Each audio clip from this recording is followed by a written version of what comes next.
কথা বলবো সরাসরি আবির দত্তর কাছে, ছবিটা দেখতে চাইবো। আবির, এতক্ষণ ধরে যে মোশনে কাজ চলছিল, যে গতিতে কাজ চলছিল গত 24 ঘন্টায়, কোথাও কি একটুর জন্যও ভাটা পড়লো তাতে?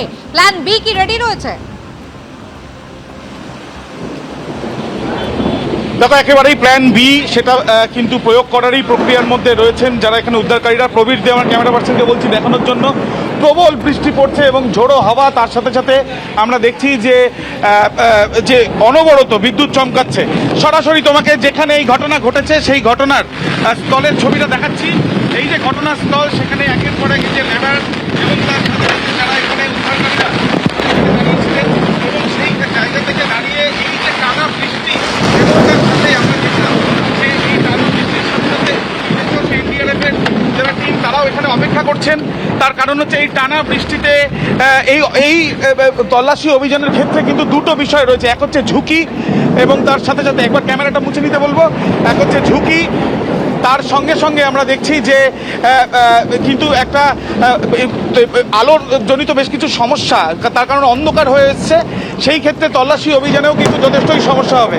অনবরত মেঘ আমরা দেখছি বিদ্যুৎ চমকাচ্ছে এবং তার সাথে সাথে পুরোপুরি টিম রেডিও রয়েছে। কিন্তু এই বৃষ্টি যতক্ষণ না কিছুটা থামছে ততক্ষণ পর্যন্ত এই তল্লাশি অভিযান কিন্তু কিছুটা হলেও বন্ধ রাখতে হবে। অর্থাৎ একটা মস্ত বড় চ্যালেঞ্জের সামনে এসে দাঁড়িয়েছেন উদ্ধারকারীরা। তার কারণ আলোতে তারা যেভাবে যুদ্ধকালীন তৎপরতায় একের পর এক তল্লাশি অভিযান চালাচ্ছিলেন, প্রায় 31 জনকে উদ্ধার করা হয়েছে।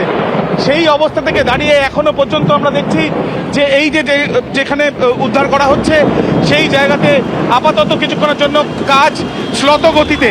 এবং এই যে টানা যে চলছে, আমরা দেখতে পাচ্ছি সরাসরি এই টানা বৃষ্টিতে সম্পূর্ণভাবে এখানে আমরা দেখছি টিম রেডি রয়েছে, ল্যাডার রেডি রয়েছে এবং তার সাথে সাথে তুমি দেখতেই পাচ্ছ যে কীভাবে বাজ পড়ছে বা বিদ্যুৎ চমকাচ্ছে।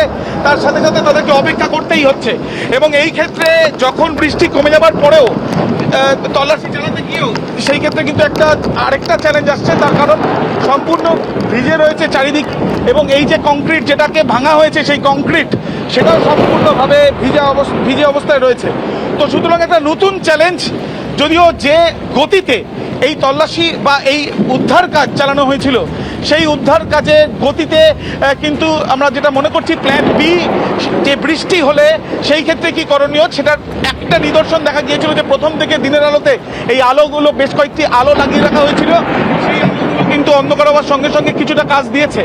এরপর যে জায়গাগুলোকে একটা হোলের মতন পরিস্থিতি রয়েছে সেই জায়গাগুলোতে কিন্তু ঢেকে রাখার একটা প্রক্রিয়াও তাদের তরফ থেকে করা হয়েছে। সব মিলিয়ে আমরা দেখতে পাচ্ছি যে পরিস্থিতি, তাতে উদ্ধার কাজ কিছুটা ব্যাহত হলেও একটা মস্ত বড় একটা চ্যালেঞ্জের মুখে এসে দাঁড়িয়েছে।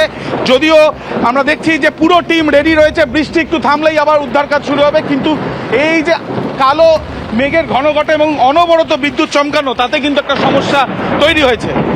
একেবারে মুহুর্মুহু বাজ পড়ছে, স্বাভাবিকভাবে আপাতত কিছুটা সময়ের জন্য কাজ বন্ধ রাখা হয়েছে। দেখতেই পাচ্ছেন সমস্ত এই হাইড্রোলিক ক্রেন থেকে শুরু করে যত অত্যাধুনিক যন্ত্র আনা হয়েছিল, সেনাবাহিনী এবং এনডিআরএফ যেভাবে কাজ করছিল, এই মুহূর্তে তারা এলাকা থেকে সরে গিয়েছেন। আপাতত উদ্ধার কাজ কিছুটা সময়ের জন্য বন্ধ, বৃষ্টি কমলে আবারও কাজ শুরু হবে। প্ল্যান বি রেডি রয়েছে, কিন্তু এই মুহূর্তে আপাতত উদ্ধার কাজ বন্ধ রাখা হয়েছে। এবিপি আনন্দ, এগিয়ে থাকে, এগিয়ে রাখে।